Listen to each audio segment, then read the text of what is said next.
Yeah, thank you, Deputy President. I'd like to rise to speak briefly to the Conservation, Forests and Lands Amendment Bill 2022.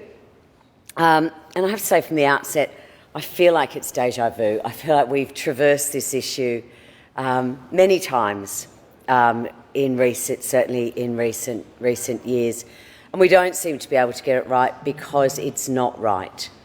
The fact that we need to transition this industry, and there are ways to do it, and it should be done rather than us trying to tinker around the edges with a bill such as this one. With that interjection of COVID-19 into our lives, I still remember the 2019 bushfires, and I'm sure, Mr Quilty would remember them as well. And they were devastating. They were devastating on our native flora and fauna, and we've certainly not recovered from it. In fact, we haven't recovered from the 2003 bushfires that devastated much of New South Wales.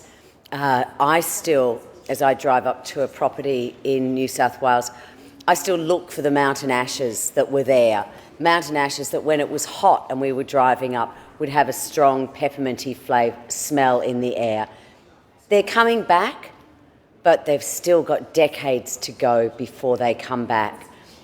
I can't forget the picture of that kangaroo bloated dead on the side of the road, having tried to scratch on the side of the road to get away from the fire. In Victoria in 2019, 1.5 million hectares of Victoria burnt in those bushfires, including more than half of the East Gippsland local LGA. The fires wiped out the native forests, and they put significant strain on our endangered species. In terms of Vic forests, that included 40% of the area earmarked for native timber logging in East Gippsland. At the end of 2019, the state government announced Victoria's forest industry transition from native forestry and the end to harvesting native forests by 2030. Good. I don't see why we can't bring this forward. I don't understand why we can't bring this forward. Much of that timber that is being harvested is mainly for pulp, and there's many other ways that we can create jobs and we can create pulp. Now, one of them is the need to transition to plantation timber, and I get that, and we're working very hard on that, and it's important. And I have said but as I've said many times in this place, we should be unlocking the extraordinary potential of industrial hemp. Now, this is a product that could grow in all of the areas that we are looking at. Hemp should be the future of paper, and it can be, and it could be the provider of many more jobs than are currently available in the timber industry. This is what, and we heard Mr Hayes talking about how overseas are leaving us behind with their new technologies, with their new way of doing things. We could be a leader here as well, and we certainly could do this with hemp. Hemp grows 4 metres in 100 days. It's the quickest carbon to biomass available. The University of Melbourne is undertaking extensive research into how we can move from logging native forests to using hemp instead. Hemp is cheaper, it restores the soil, and it doesn't destroy old-growth forests. 1 acre of hemp can produce as much paper as 4 to 10 acres of trees. So say that again. 1 acre of hemp can produce as much paper as 4 to 10 acres of trees. Hemp stalks grow in 4 months, whereas trees will take 20 to 80 years. Hemp has a higher concentration of cellulose than wood, which is obviously the principal ingredient in paper. Hemp paper doesn't yellow, crack or deteriorate like tree paper. So these are the raw facts.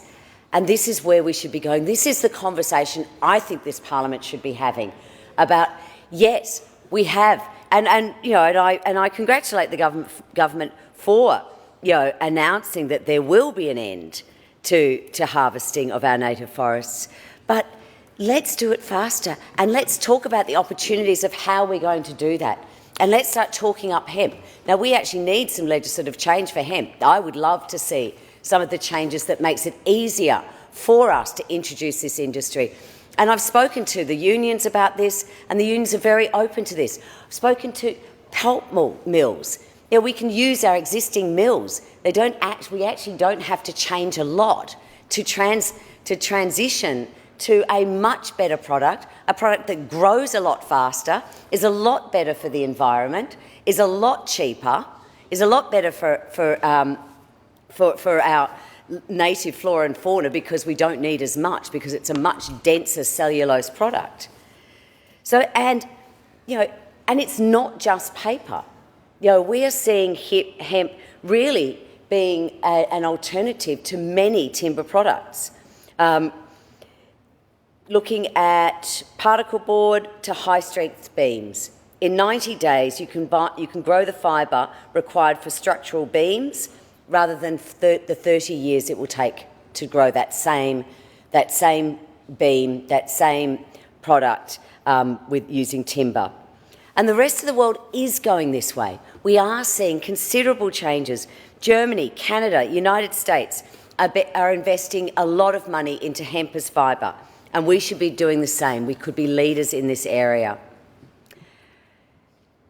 But going briefly back to the bill, and I know that it deals with the codes of practice and the precautionary principle, and I understand that, and I'd have to say that I very much appreciate I very much appreciated the Minister's office for the briefings that we have received about this. I certainly don't have the same concerns I heard from the opposition about the godlike powers that this bill may present. I note that the opposition is concerned about this legislation, but I understand that they're not opposing it. I can't see that supporting a constraint on litigation in the way that this bill does is a positive. I can't see that either of the godlike powers, as they're called, or the constraints on litigation are good things. When we look at some of that litigation that has actually successfully protected native wildlife in the past, when we look at the warriors and the fighters who have stood up when we have seen the timber industry, and this is no offence to many of the industry workers, but I have seen logging on. We have seen logging on streams. We have seen illegal logging, and this bill will constrain, to a degree, the ability to litigate against that. So again, I thank the Minister for the Minister's office and the Minister herself for her detailed briefings.